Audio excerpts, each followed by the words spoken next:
Tem saído muita notícia sobre a delação premiada do coronel Mauro Cid, que foi ajudante de ordens do ex-presidente Bolsonaro.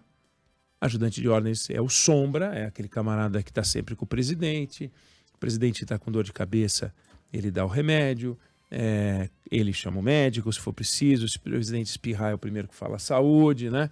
Se o presidente conta uma piada é o primeiro que ri, está sempre à disposição. No caso do Mauro Cid, ele ajudava a fazer a mala do presidente, ele cuidava de coisas pessoais do presidente, contas e coisas. Então, sempre viajava com o presidente, viagem internacional, viagem nacional. Tinha coisa que a família do presidente não sabia, ele sabia, porque é normal, está sempre colado no presidente da República. É um secretário particular militar. É isso que é o ajudante de ordens. E, claro, cada presidente usa de um jeito.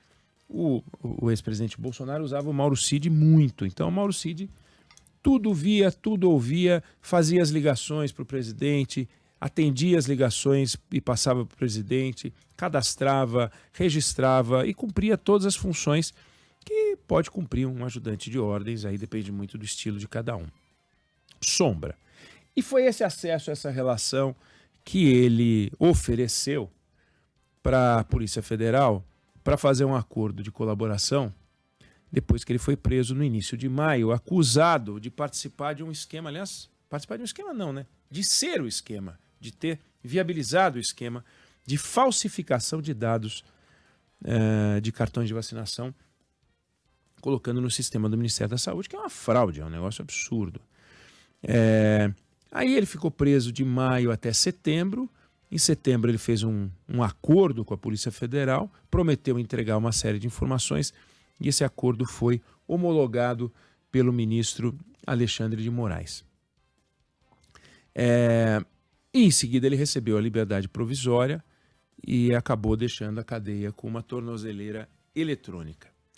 E aí tem vazado muito conteúdo desse acordo dele, né? Antes de mais nada, a gente precisa entender o que significa um acordo de colaboração. Acordo de colaboração é uma promessa que alguém acusado de cometer crimes, e só o acusado de cometer crimes porque ele tem algo para trocar, ele tem as penas e ele tem informação. Então, dão a ele uma pena e ele tem informação. Então ele fala, olha, eu entrego umas informações e em troca eu queria receber uma redução de pena.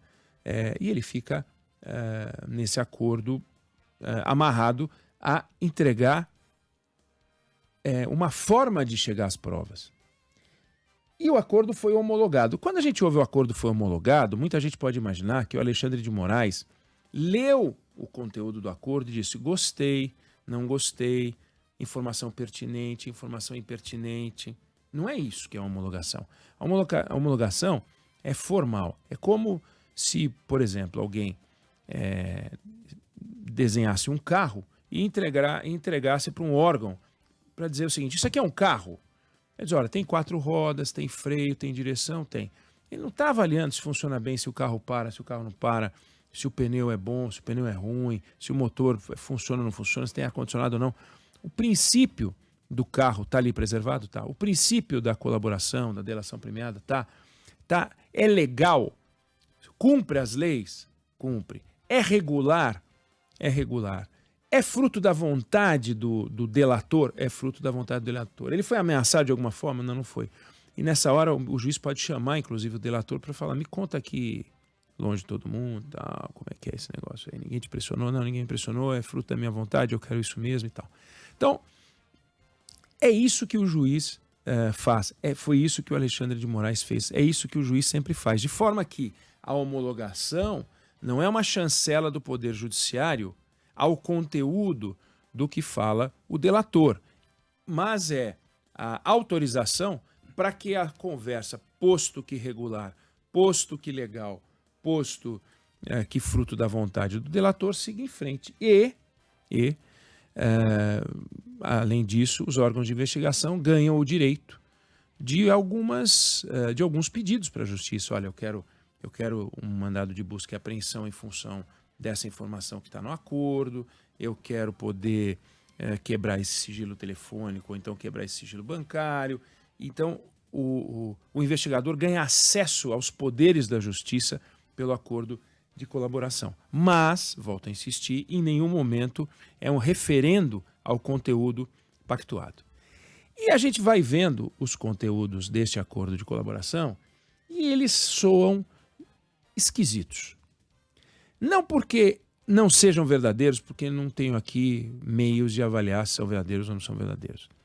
Mas diz lá o tenente-coronel Mauro Cid, o ex-tenente-coronel, aliás, ele é tenente-coronel, o ex-ajudante de ordens, diz o seguinte: a ex-primeira-dama Michele Bolsonaro e o filho do ex-presidente Eduardo Bolsonaro faziam parte de um conselho, de um grupo, né, de conselheiros, né, que tinha uma coisa formal, que ficava incitando o presidente Bolsonaro a dar um golpe.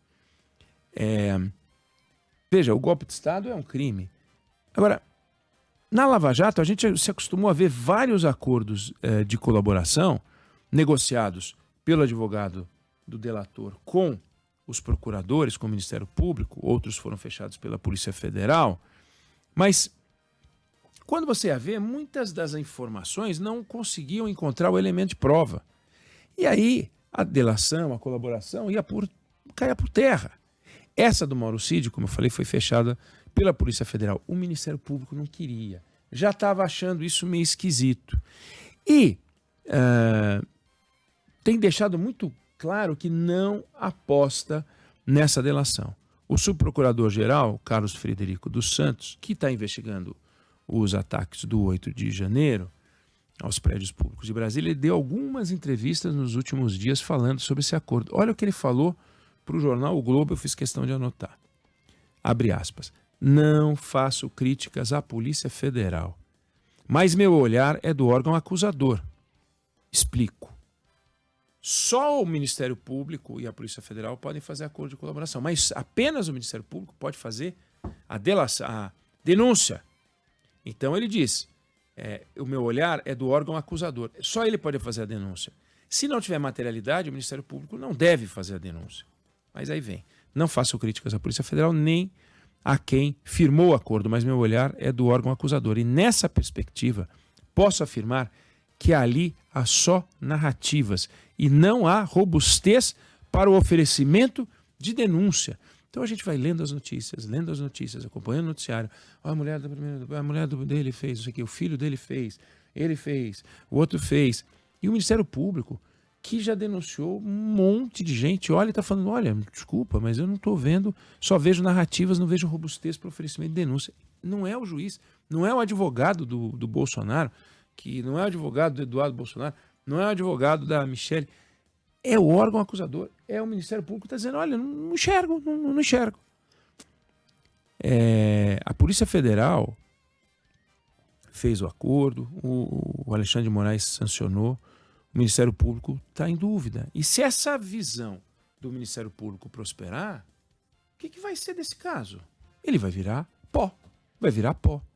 Então, até agora, o Mauro Cid está oferecendo aquilo que ele tem para oferecer. Óbvio, se ele tivesse uma coisa melhor para entregar, ele já teria passado a documentação para a Polícia Federal.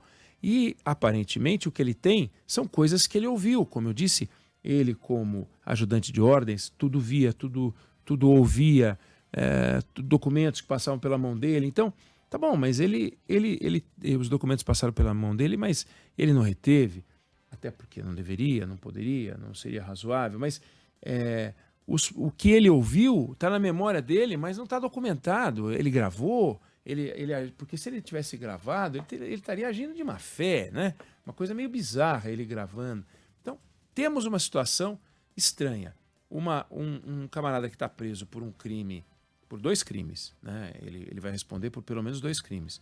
O crime daquele peculato digital, que é a falsificação do banco de dados do Ministério da Saúde, também vai responder pela venda de relógios, porque é do patrimônio público, vamos ver o que vai acontecer, e ele diz que tem coisas mais graves para entregar. E até agora o Ministério Público que está ouvindo não gostou do que ouviu.